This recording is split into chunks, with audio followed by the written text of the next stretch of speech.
Hi everyone, in today's video I am showing you the brands of clay I use for my jewelry and sculptures.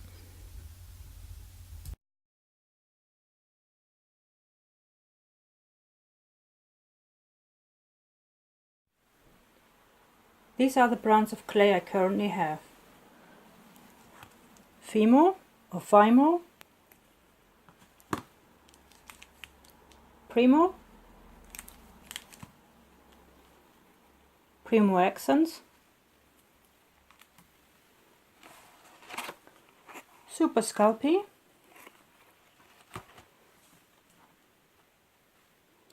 Kato Polyclay,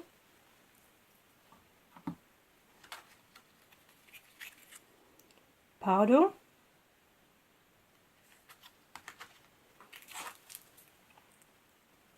and Sony.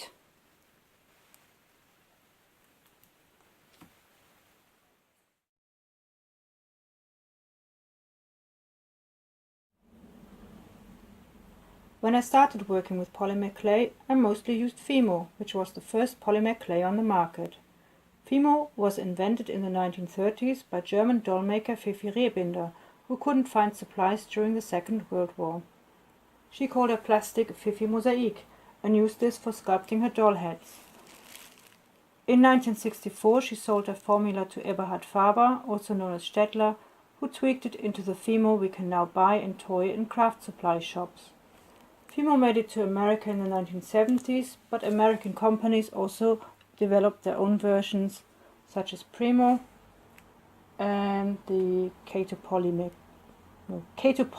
it's called. Fimo is sold as Fimo Soft, and as the name suggests, it's a very soft clay and perfect for children and adults who struggle with pain in their hands. Then there used to be Fimo Classic, and Stettler changed their product range a few years ago and have renamed it into Fimo Professional, and it's also sold in bigger packages. I've only worked with soft, classic and effect, and the effect clays are really cool. For example, this is jade green. Then we've got ruby quartz, and then we've got citrine quartz. There's also a pearl and a rose quartz, and this is called blue ice quartz. Fimo cures at a temperature of 110 degrees, and this goes for all Fimo clays.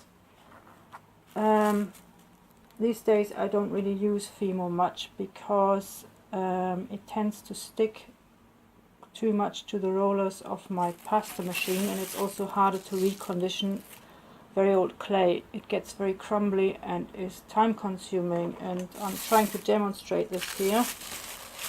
This is quite old clay, yeah, and if I try to condition it,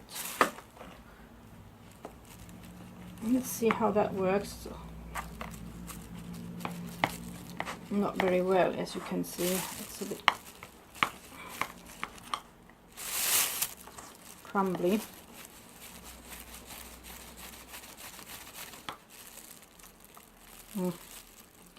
Yeah, I think I would have to work wonders with this one and put some maybe plasticizer in there, which you can do. Let's put this through the rollers.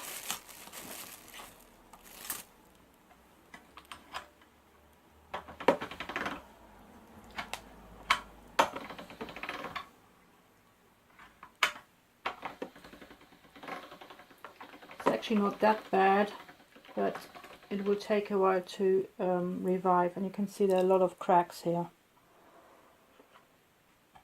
Just to demonstrate quickly, I will make another video where I show ways of reconditioning quite old clay, but that's for a future video.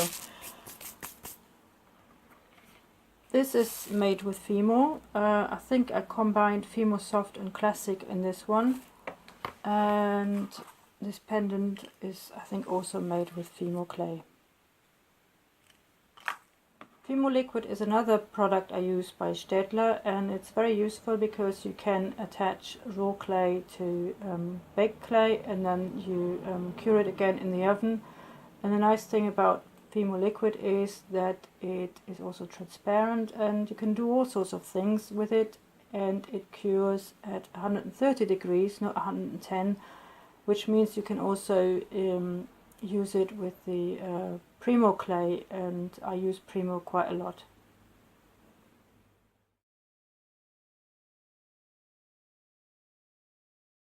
The next clay I use a lot and I want to show you is the Primo clay. Primo is produced by a company called Polyform, and they're from America. And Primo comes in lots of lovely colors here, like yellow, then we've got blush, then we've got turquoise, purple, and this is ecru. Then we've got also brown, type of brown, green, loads of colors. And they also make special effect clays, and that range is called Accents, and I love the Accent range. It also comes in lovely colors. For example, this is one of my favorite colors. It's called Peacock Pearl, I think. Yeah, Peacock Pearl. And yes, the reason I like to use this clay a lot is it's very easy to condition.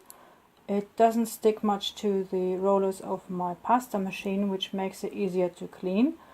And yeah, I just enjoy working with it, really.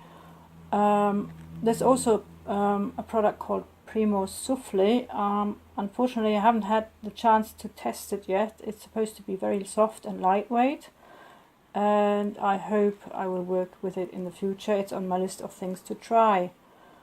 I use Primo mostly for my jewelry, and I made these earrings, for example, with Primo, and this, it's a ring bowl. It's also made with Primo. And I also make my sculptures with Primo, like this unicorn. This was made with various Primo colors.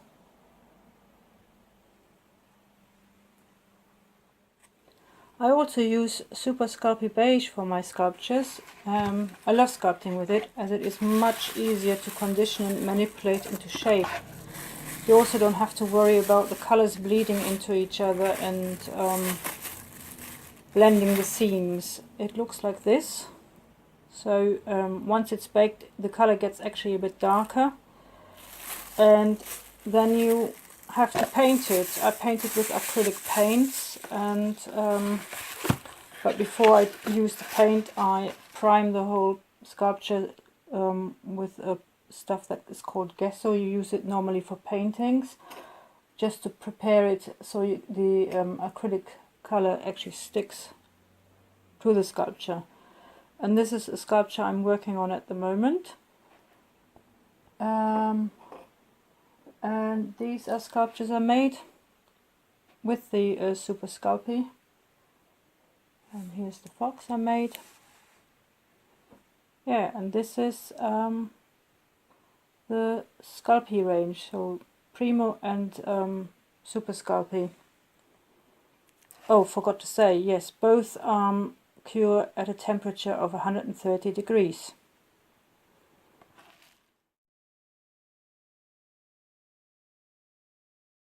Kato Polyclay was developed by polymer clay artist Donna Kato with the company Van Aken in 2001.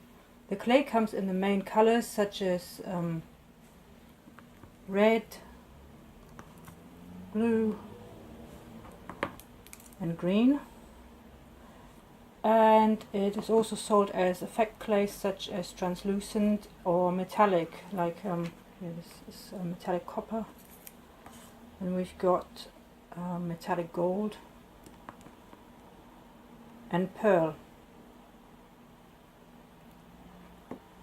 Kato clay cures at a much higher temperature of 150 degrees and is pretty tough to condition, which is why I use a motor with my pasta machine when I condition Kato clay. I actually have a video where I show you how to attach a motor to your pasta machine.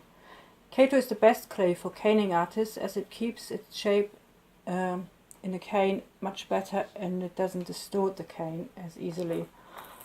As you can see here, this has cane work and was made with Kato clay.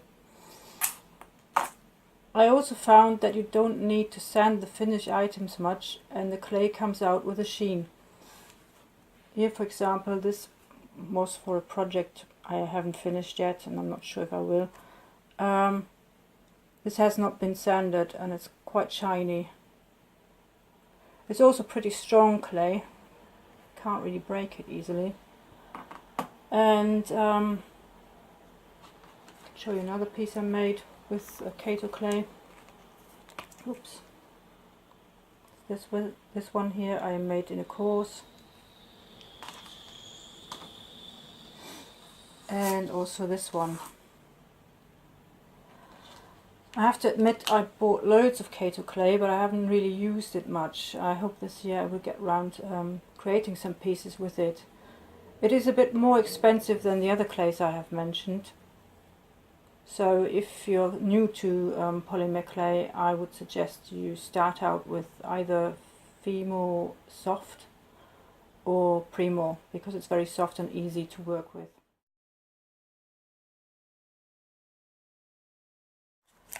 I also have these 2 packs of Sony translucent clay. I can't remember why I bought them, but I might use them for a tutorial. I love playing with translucent clays and alcohol inks. The translucency of each brand is a bit different and I haven't used this yet, so I don't know how it's going to work out. Cernit has a curing temperature of 110 to 130 degrees, which makes it a very flexible clay and you can bake it with either Primo or Fimo.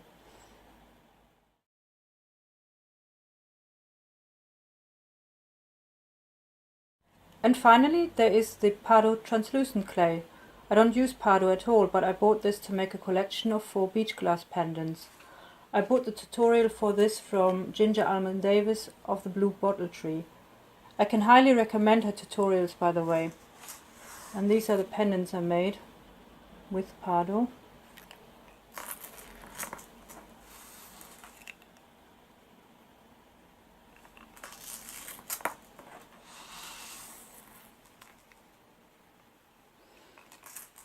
Puddle cures at 120 degrees. And that's the clay I use or have used to create my jewelry and sculptures. If you found this video useful, then click the like button. If you are new here and want to see more of my work, tutorials and tips, then make sure to click the subscribe button and the notification bell to get notified of future videos. Thank you for watching. Bye!